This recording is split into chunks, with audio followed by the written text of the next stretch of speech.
Projectiles thrown in anger, streets ablaze, smoke hanging thick in the air.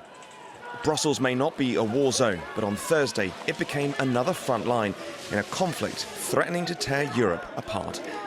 Farmers across France and Belgium are furious at a series of issues they believe their governments have failed to address, with violent protests their last resort. European Union Commission Chief Ursula von der Leyen has said the bloc is looking at easing the administrative burden on farmers. It may not be enough. Belgian farmers in the capital joined their French counterparts in action that has brought France to a standstill for days. Their anger has focused on low pay, high taxes, green rules and unfair competition from abroad. On Thursday, France's two main farmers' unions suspended protests after the government offered new measures. We will enshrine the objective of food sovereignty in law. We will do this with farmers on the basis of clear measures agreed with them. And we will enshrine in law that agriculture is a fundamental interest of the nation. France, however, is not alone in dealing with farmer unrest. In the Greek city of Thessaloniki, tractors blocked highways as they've done elsewhere in the country all week. Overnight, Portuguese farmers made their way towards Spain to block border crossings.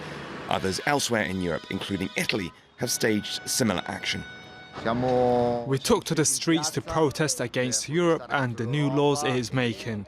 Agriculture has already been on its knees for a long time, and we have reached the end of our tether. Finances across Europe are already stretched thin after years of stagnant economic growth and high inflation. Speaking in Brussels after a meeting with other EU leaders, French President Emmanuel Macron said the continent needs to adapt.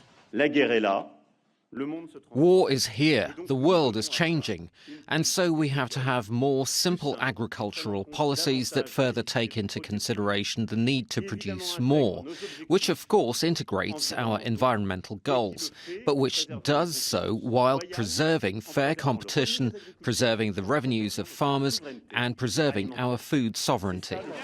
Deals to keep food affordable, in particular with South America, are key elements of the unrest. So too is the question of Ukraine. Europe suspended duties on Ukrainian imports after the start of the war with Russia. Those have just been extended until 2025.